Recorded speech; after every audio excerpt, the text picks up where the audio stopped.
on YouTube, Dad with a Bike. And in today's video, we're actually going to have a conversation about Harley Davidson and Indian, and specifically, I don't know, I think I'm going to break my opinion down on which one I would pick between the Harley Davidson Sportster S, the Indian Scout platform, pick any of the Indian Scouts, doesn't matter, and the FTR. So if you'd like to hear my opinions on these three bikes, then stick around and we'll dive right into it.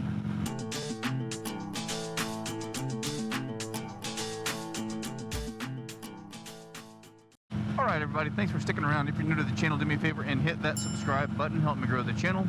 If you've got something that you want to drop in and say about one of these three bikes, the FTR, the Sportster S, or the Indian Scout platform, drop a comment in and let us know what you think.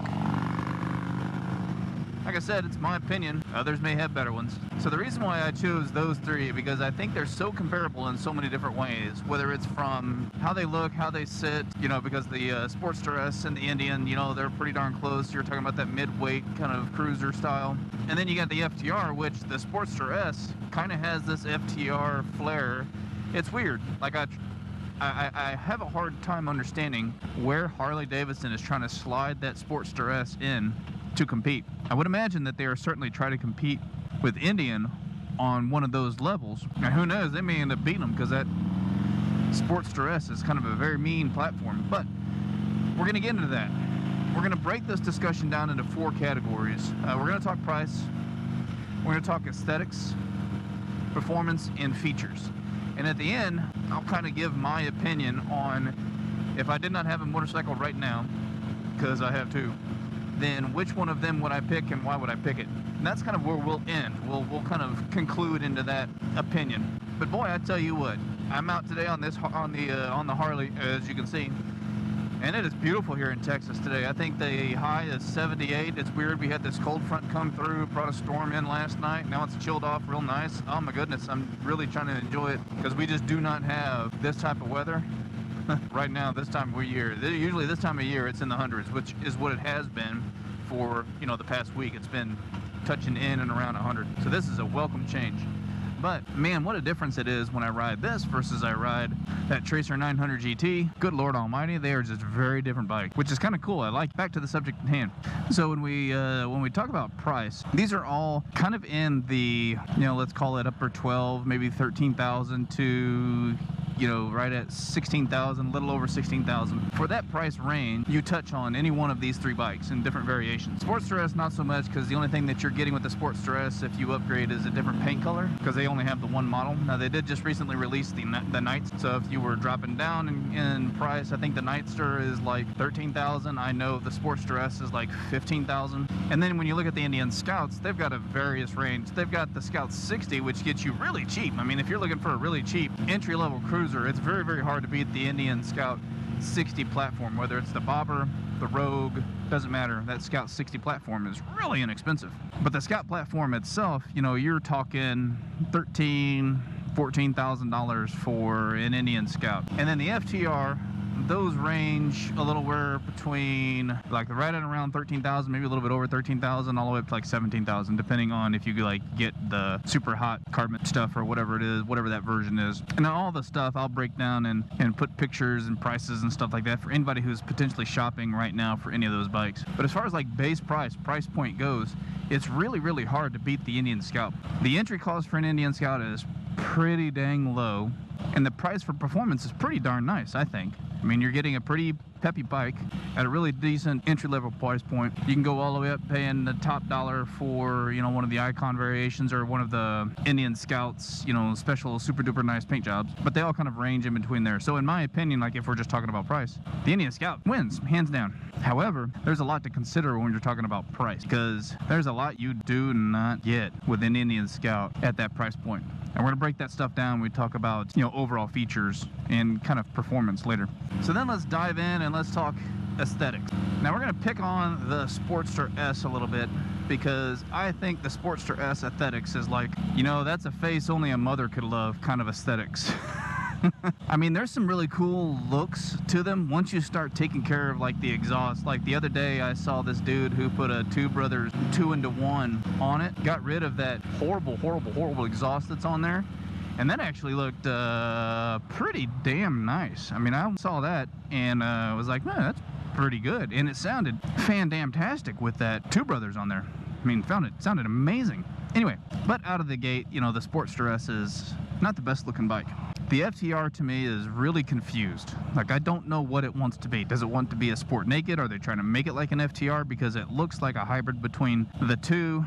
I'm sure Indian has a very specific market segment or genre they want to put it against, but you know, invariably people are going to take the FTR and they're going to look at the cost for an FTR and they're going to compare it to something that gives them similar performance in like the sport naked segment, you know, like an MT-09, and they just don't compare.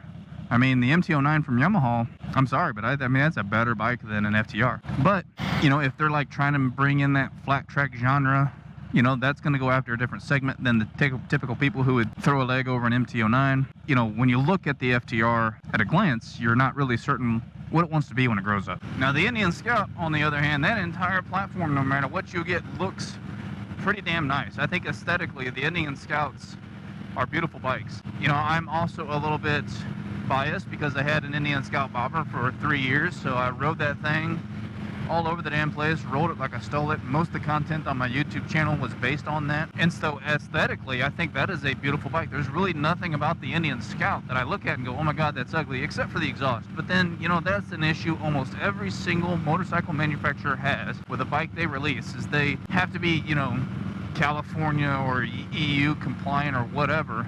And the exhaust they put on there just looks like crap. There's plenty of aftermarket exhausts out there for all of these bikes, so yanking that exhaust off, because I think that is the ugliest thing that comes on all of these bikes, is that exhaust. Yanking that exhaust off and putting a better one on, then you solve that aesthetic problem. But the lines, I think the way the lines flow on the Indian Scout bobber, or the Indian Scout period, I think those are hard to beat in a mid-weight cruiser. So when you compare the aesthetics to like the Sportster S, you know, I think that entire line looks fantastic. So I think aesthetics I'm going to give to the Indian Scout, that entire Indian Scout family. That's probably a very biased opinion, but I think if you like put pictures up of all three of them, which I'll do here, you'll go, yeah, okay. So you can definitely get an Indian Scout to look pretty damn nice. Now let's talk about performance. So we're going to break this down. So one of the things that I am going to do is I'm going to go ahead and I'm going to throw up a power to weight performance ratio chart up here, because I'm all about that power to weight ratio. You'll get people that are like, that doesn't mean anything. Yeah, it does. If you've actually raced or you've ever been into any of that, that power to weight ratio is super important. So anybody that tells you that doesn't is full of shit, doesn't know what they're talking about, because that's one of the things that you really go to. You really try to lose as much weight on a vehicle that you want to have performant. And when you talk about performance, that power to weight ratio is key. So performance-wise, we're going to stick to horsepower, because torque, you know, they all kind of, you know, weave in and around. The Sportster S has the most torque, then followed by the FTR, and then the Scout. And that just kind of also plays its way out in the horsepower. So with the Scout, you're coming in at 100 horsepower. Now that is claimed. Trust me, anybody that's ever dynoed a Scout will tell you you don't get 100 horsepower, which is, I'm pretty certain, the same if you were to dyno an FTR and a Sportster S. You're not going to get the marketed or the claimed horsepower on those bikes. You're just not. And then if you look at the FTR, you're coming in at 120 horsepower, and then the Sportster S comes in at 121 horsepower. So if you're looking at the raw performance numbers and you're looking at the power to weight ratio, that Sportster S quite a bit better than all of them. And actually, I'm going to point up here, I'm going to link up here to a video here in a minute from Blockhead. If you don't follow Blockhead, which I'm sure almost everybody does that's watching my channel, I'm sure everybody follows Blockhead, but he did a kind of a performance ride assessment between his Sportster S that he had gotten from Harley Davidson and his MT-09 SP, which is interesting because you would be like, wow, that's kind of a weird combination. Why would you even put those two up? Primarily it was because probably those were the bikes that he was on, but it's kind of cool in my opinion, because the MT-09 platform, that entire platform, you know, it's on my Tracer 7 or my Tracer 900 GT. Basically the Tracer 900 GT is an MT-09, just with a little bit different aesthetic, same engine. And they went out and they did all kinds of different test runs. They did pulls at different speeds, and holy cow, when either rider, whether it was Blockhead or the guy that he was with that was helping him in this little video, grabbed a handful of throttle, it was instantaneous and they were gone. And it took a lot for that MT-09 to even keep up. Now, that's on a straightaway. Once you start to dip into twisties or you get into some complicated, then the MT-09 is going to blow past it. But that's a different story. We're just talking about raw performance, like from a twist of a throttle. That Sportster S, like, launched. It was gone. I know that's pretty darn accurate because I test rode one because I was just curious, and I did get a chance to test ride one. One of these days I'm gonna do the right thing and bring my motovlog gear when I test ride, but I don't know. I don't want to be that guy that's like, first ride everything, because I do it just more for like my own education. Anyway, test rode that thing, and that thing, I tell you what, yeah, it sounds like a bag of wasps with the stock exhaust, but holy crap, man, you crack that throttle in sport mode and it just launches. It is insane. It's crazy, super fast. Now, I compare that to my Indian Scout bobber, and I did a lot of work to my Indian Scout bobber from a performance perspective. I, had it flashed, I had it a performance intake put on it, I had a Two Brothers exhaust on it. I did all the things that I could to squeeze every ounce of performance out of that bike without going as far as putting in a big bore kit. And I will tell you that Sportster is probably going to leave an Indian Scout bobber or an Indian Scout, period, in the dust. Hell of a job on the performance aspect with that thing, Harley Davidson. Sweet Jesus, that thing is fast. And what's interesting is when I also test drove an FTR, the power delivery of the FTR was very similar to that of the Sportster S. And I could tell immediately that the FTR was faster or quicker than my Indian, which, I would have guessed. I think that Sportster S, if it were to run next to that FTR, it would leave the FTR. So, I'm sorry, Indian, I love you. I love my Harley Davidson too. But that Sportster S, performance-wise, is the tits. Holy cow, that is such an awesome performing bike. Man, that just hell of a job. Smart move by Harley Davidson doing that with that Revolution Max 1250 engine. I mean, bueno. Now let's dive into some of the features. We're going to start with the Indian Scout first, because breaking down the features of the Indian Scout is pretty simple. It has none. It doesn't. Right? It's got ABS. There you go. Indian Scout, when you buy it, I don't care which one you buy, unless you buy the non-ABS version. You're getting ABS, the best thing you can be like is, I want ABS. There's no TFT display, it's analog, that's it. You ain't getting nothing else. We're gonna put a pin in that one because I can already tell you that Indian Scout is not gonna come to the top of my list when it comes to features. So forget that one, let's talk about FTR and then let's talk about the Sportster S. Surprisingly, those two, it depends on the version of the FTR you get, right? You gotta get one of the higher models to get all the features. But when you get a higher model of the FTR, your price point is pretty much the same as the Sportster S. They kind of mirror the two, or the two are pretty dang close in price. So you're getting Brembo brakes on both. Now with the FTR, you're getting dual disc. With the Sportster S, you get a single disc. Yeah, that dude's riding the Tenere 700. Anyway, squirrel. But with both of them, you're getting a TFT display. With the FTR, you get the ride command. With the Sportster S, you get Bluetooth, stuff like that, so you can connect your phone to it, all that great stuff.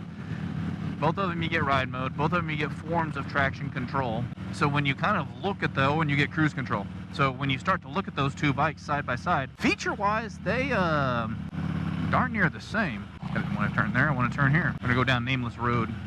So feature set-wise, they're pretty darn the same. So you can put those two in the same bucket.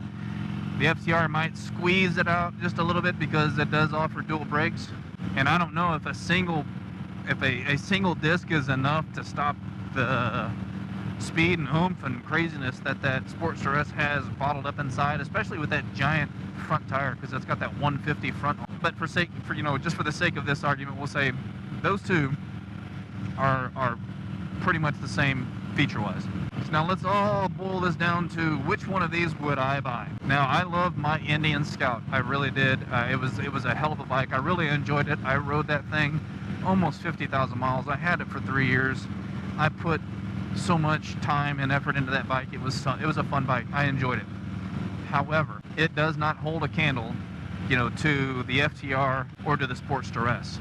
As much as I love that bike, it doesn't. So in this day and age, if I was making that same decision, it would be between the FTR and the Sportster S. So we send the Indian Scout on its way.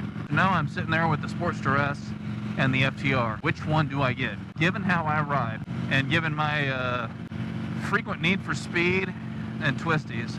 Because of that, today I would go with an FTR. I'd get the higher end FTR, I'd spend the money, and I would enjoy the crap out of that thing, because you can actually rig an FTR to do, you know, a little bit of short touring.